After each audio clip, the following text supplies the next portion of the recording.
Hi guys, just going to do this video here on using a bearing puller or splitter. So you see we're going to be doing it on a small bearing here. It's off a 2-stroke engine. It's on the crank.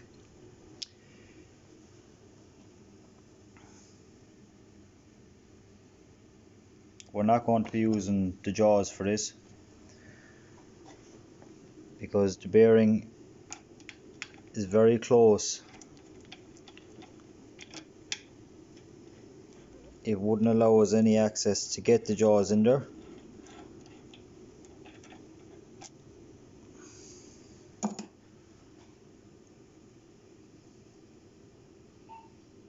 And that is tight at that. I haven't preheated this or anything.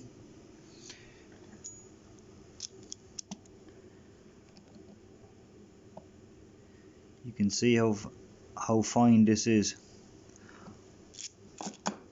So as I tighten in the two nuts either side, it'll push the two clamps in. It'll drive up the bearing a small bit to get it in further. Depending on the length of the bolt or the crank, whichever is coming up out of it, you could either use the short legs on their own or the extension legs on top of that. I'm going to go set it up.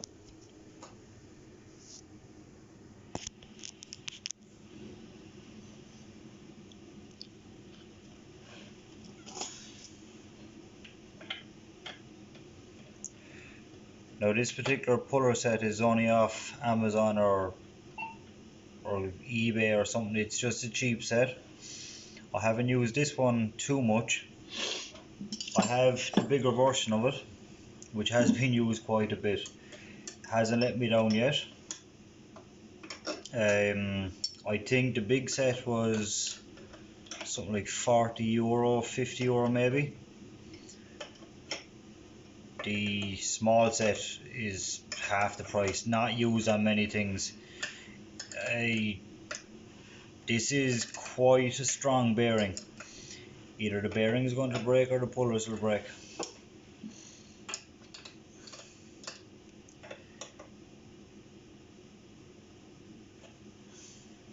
That's under quite a bit of pressure already now.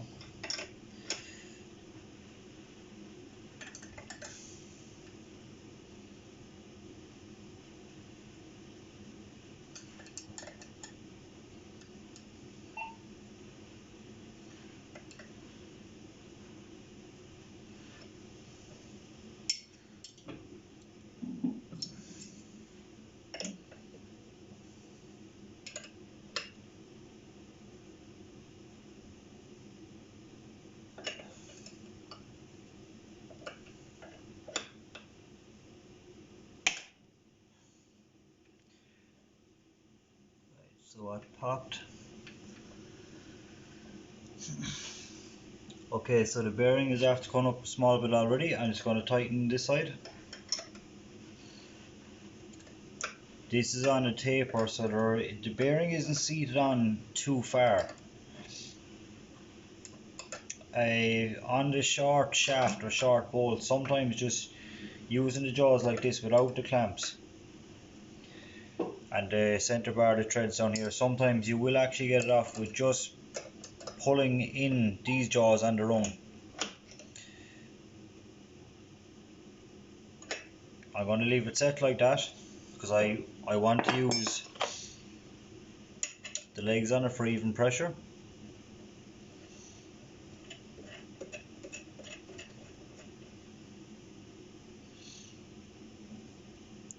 And that is the wrong leg. That is the extender leg, so we're not going to use these at the moment. My bad.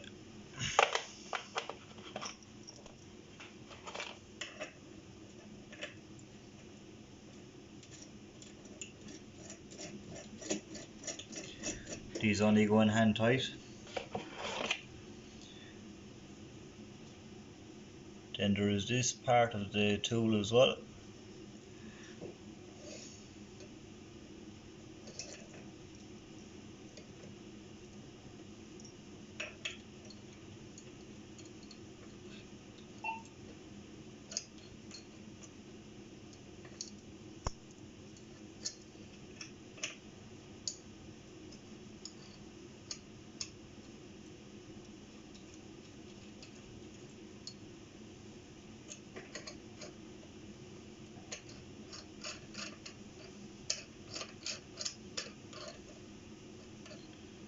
that.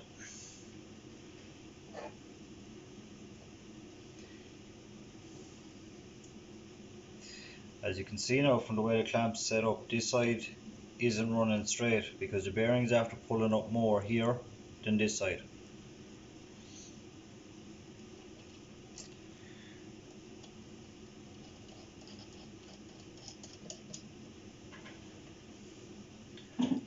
Next step is putting down this bolt.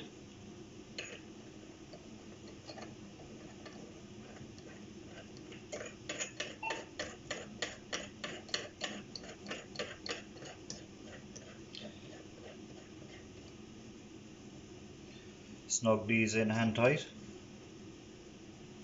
You can use a small turn spanner if you want on them, which I'm going to do. Ideally now this should be flat, so I might just give them an extra tighten and hopefully balance it out.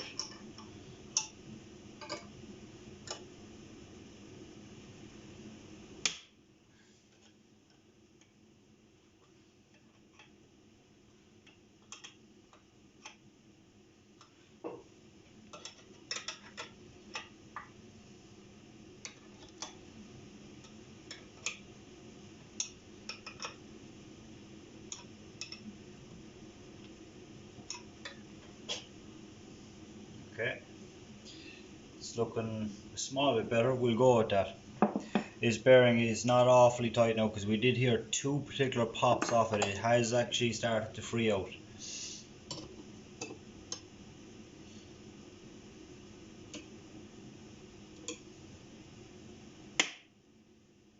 And a third, fourth.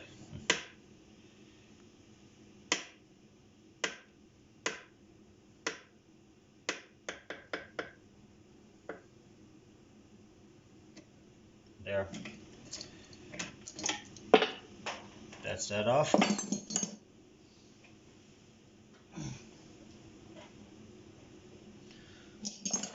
So guys, there's that bearing just taken out.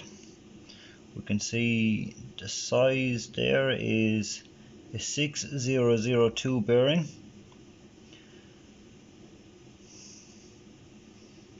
Came off in perfect condition. No need to be cutting it with a grinder or anything.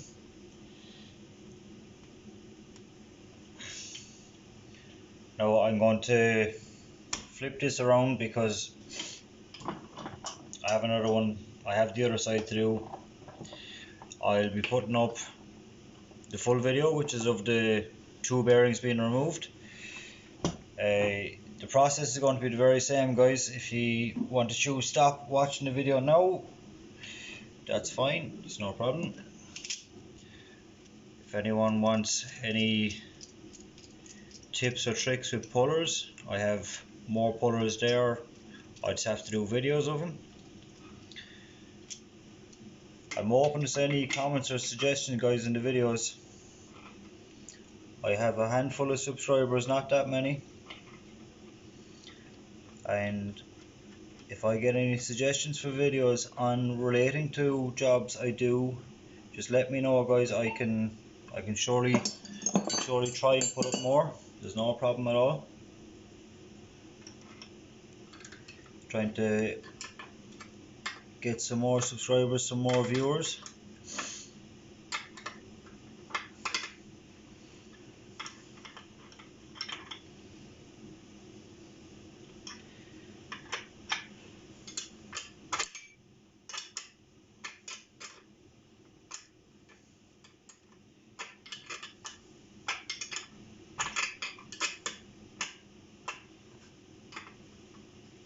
Kind of ran myself in a hard spot with this one. I'm after running it very close to the jaw of the voice.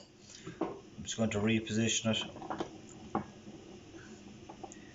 This might give me better clearance for the spanner.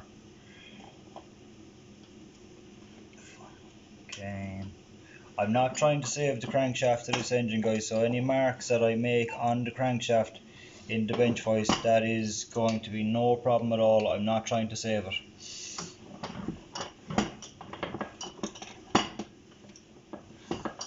I'm not trying to save that piston either. I did have a video up of it, of that saw still MS250 I think it is, and it was to do with the conrod being bent. This is finally going to be putting up more of that video as the parts have came in. It's getting a new pot and piston in it. Hopefully there's no more to that saw afterwards, but this is just stripping down the rest of it.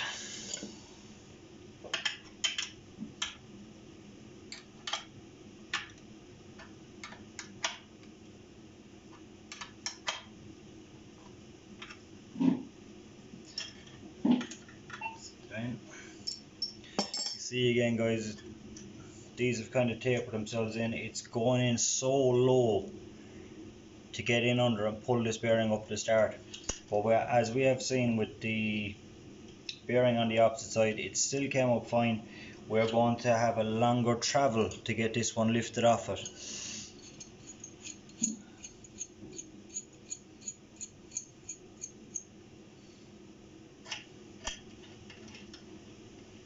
Going to remove these fully now.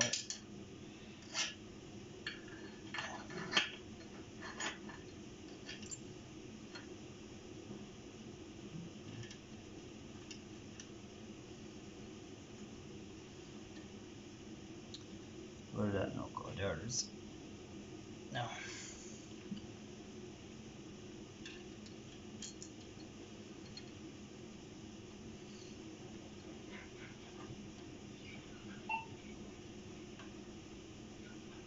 We are very, very close to needing the extension legs for this.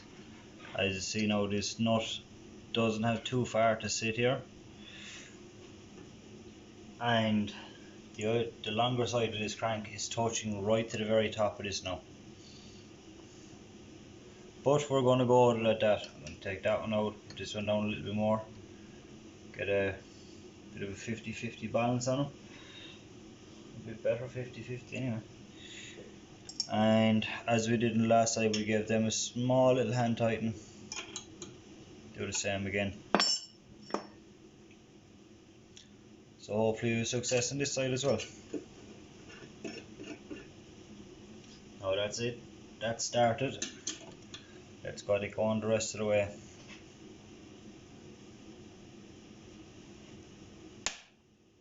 First pop. That's it guys, and near the pops the bearing is ready to walk off.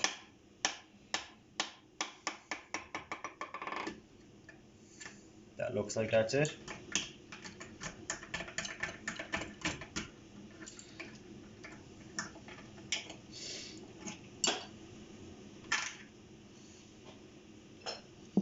And there's that second bearing. Same size, 6002. Bearing in perfect use, ready to use it again. Small cheap pullers did the job perfect. So if you like the content guys, make sure to like and subscribe to the channel. Any comments, any suggestions on what videos you want to see next, I'll make sure to reply.